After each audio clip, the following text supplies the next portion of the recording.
నారా చంద్రబాబు నాయుడు అనే నేను శాసనసభ సభ్యునిగా ఎన్నిక అయినందున శాసనం ద్వారా నిర్మితమైన భారత రాజ్యాంగం పట్ల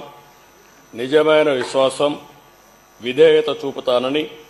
భారతదేశ సార్వభౌమాధికారాన్ని, సమగ్రతను కాపాడుతానని,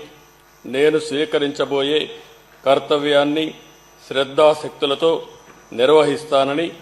దైవ సాక్షిగా ప్రమాణం చేస్తున్నాను.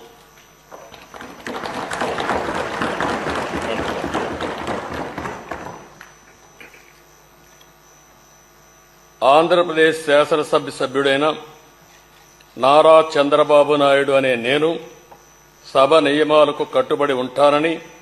వాటిని అనుసరిస్తానని, సభా మర్యాదలను పాటిస్తానని, సాంప్రదాయాలను గౌరవిస్తానని